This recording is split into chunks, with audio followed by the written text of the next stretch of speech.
Assalamualaikum warahmatullahi wabarakatuh. Perkenalkan, kami dari kelompok 7. Pada kesempatan kali ini, kami akan menampilkan hasil dari estimasi dari dataset yang telah diberikan. Tujuan untuk pembuatan video ini adalah untuk memenuhi tugas ekonometrika 2 yang diampu oleh Ibu Alfa Farah. Sebelumnya, perkenalkan kelompok kami yang beranggotakan saya sendiri, Christian Manuel, kemudian Irfan Fadilah, Yosi Amalia, Christopher Daniel Alvito, dan Afif Ainurido. Tujuan dari penelitian ini, kami ingin melihat bagaimana pengaruh tingkat kemiskinan berpengaruh terhadap pertumbuhan ekonomi di kabupaten atau kota di Indonesia. Kami menggunakan data panel pada tahun 2010 sampai 2018 yang diterima dari Badan Pusat Statistika atau BPS. Baik, selanjutnya, dataset yang kami gunakan berjudul Konvergensi dan Persistensi Kemiskinan. Untuk prom yang pertama, kami menggunakan set WD dan get WD yang bertujuan untuk mengatur folder kerja dan menampilkan folder kerja yang sedang digunakan. Akan saya coba running. Baik, jika hasilnya sudah seperti ini, artinya prompt tersebut sudah berhasil dijalankan. Selanjutnya, berikut ada install package yang kami gunakan untuk menunjang kebutuhan analisis data yang akan kami gunakan pada estimasi berikut. Sebelumnya, package-package ini sudah saya install, sehingga saya tinggal melakukan running library. Tujuan dari library ini untuk calling package, apakah package-package tersebut sudah terinstall dengan benar atau belum. Akan saya coba running.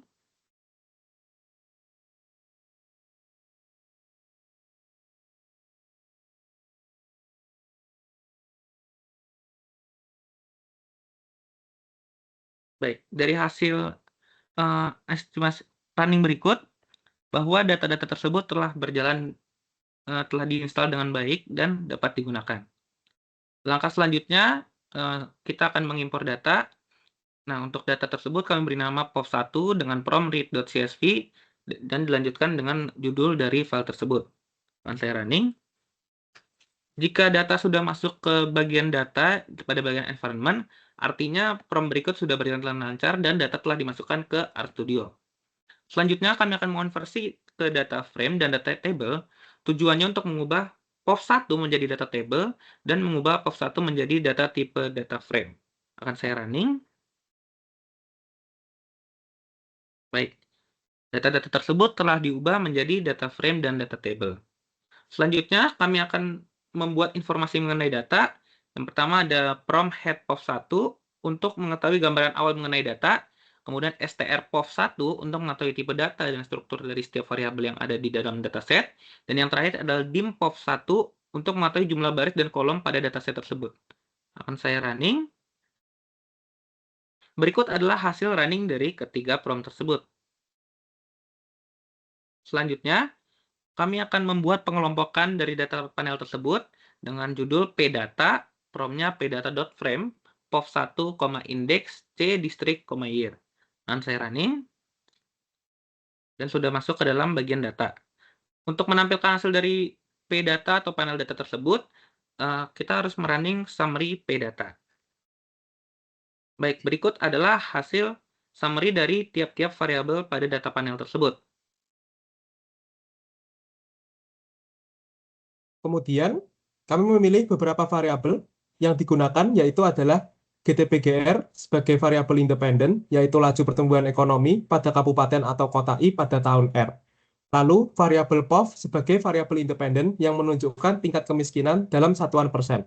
Lalu kita juga menambahkan 6 variabel kontrol, yaitu variabel MYS merupakan rata-rata lama sekolah atau dengan dalam satuan dalam tahun yang digunakan untuk mempresentasikan kualitas sumber daya manusia. Selanjutnya, UNEMP adalah tingkat pengangguran dalam satuan persen.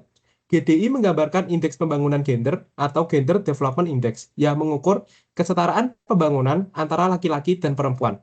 Lalu ada variabel INV-SHR menunjukkan persentase investasi publik terhadap total PDRB dalam satuan persen. Dan SHR IND mempresentasikan kontribusi sektor industri terhadap total PDRB dalam satuan persen. Sementara itu, Subsrice menunjukkan persentase penduduk miskin yang membeli atau menerima beras bersubsidi dalam satuan persen. Lalu kami mencoba menguji fixed effect model dan random effect model terlebih dahulu. Bisa dilihat, berikut adalah hasil dari uji coba model fixed effect.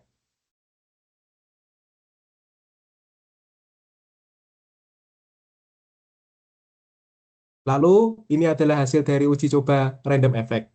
Setelah kami melakukan uji coba model effect dan fixed effect dan random effect, kami melakukan uji Hausman test untuk menentukan apa model yang terbaik untuk analisis data kami. Uji Hausman digunakan untuk melihat model, apakah yang cocok untuk estimasi kita antara random effect model dan fixed effect model. Berikut adalah hasil interpretasi Hausman test. Yang pertama, hipotesis 0, yang berarti model random effect atau RE itu konsisten. Lalu, hipotesis alternatif atau H1, yaitu model fixed effect atau FE itu lebih konsisten. Karena itu, karena p-value lebih kecil dari 0,05, maka H0 ditolak, yang berarti model yang tepat untuk analisis data kita adalah fixed effect model atau FE. Selanjutnya, kami akan melihat karakteristik data yang kami gunakan dengan menginterpretasikan statistik deskriptif data kami. Untuk melihat statistik deskriptifnya, kami menggunakan site describe POV1 dengan mensummarize jumlah observasi, rata-rata, standar deviasi, nilai minimum, nilai maksimum, dan median.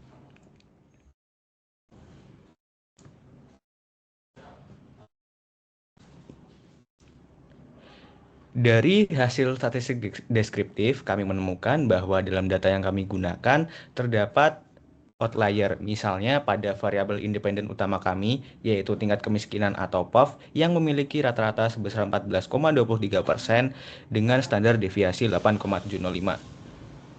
Variabel POV memiliki kisaran nilai yang cukup lebar dengan nilai minimum di 1,67% dan nilai maksimum di 49,58% yang mencerminkan disparitas tingkat kemiskinan yang tinggi antar kabupaten kota.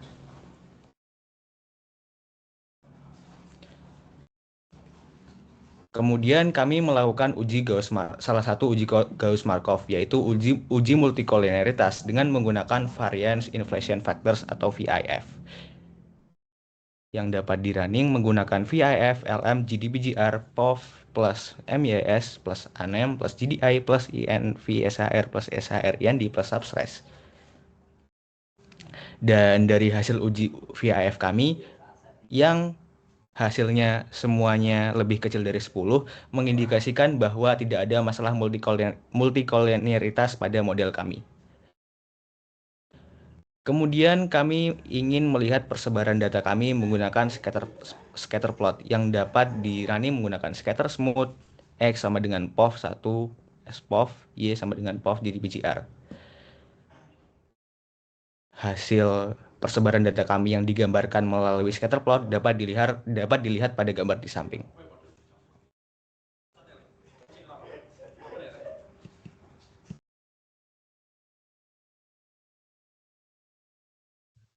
Selanjutnya, kami juga menguji heteroskedastisitas untuk asumsi Gauss-Markov yang kelima.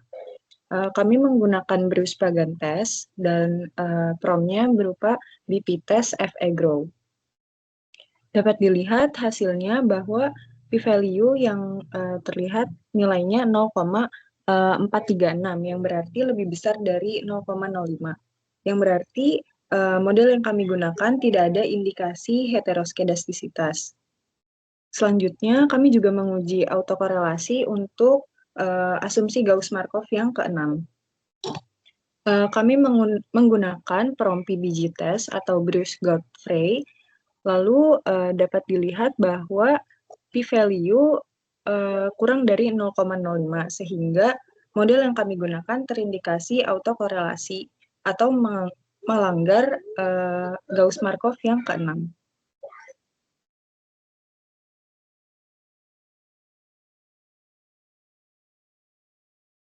Baik, berikutnya saya akan menjelaskan hasil regresi dari model kami. Namun hasil estimasi tersebut belum sahih dan tidak dapat digunakan dalam penelitian kami karena terdapat pelanggaran autokorelasi. Untuk mengatasi pelanggaran tersebut, kami melakukan cluster robust standard error. Tujuannya untuk mengatasi adanya masalah heteroskedastisitas, yaitu kondisi di mana varian error tidak konstan antara observasi. Jika tidak diperbaiki, hal ini bisa membuat uji T dan uji F menjadi bias. Dari hasil regresi tersebut, setelah robust standard error, dapat dilihat bahwa hanya satu variabel yang signifikan pada tingkat kepercayaan 1%, yaitu MYS atau Mean Years of Schooling. Nilai koefisiennya sebesar 0,105. Kesimpulannya, hasil estimasi setelah dilakukan robust standard error menunjukkan variabel kemiskinan POV berpengaruh sebesar min 0,007 C/1.000, namun tidak memiliki pengaruh yang cukup signifikan. Variabel lain yang mempengaruhi signifikan adalah MYS atau Mean Years of Schooling dengan koefisien 0,105 yang mengidentifikasi bahwa setiap penambahan 1 tahun lama sekolah mempengaruhi kepada pertumbuhan ekonomi sebesar 0,105 poin.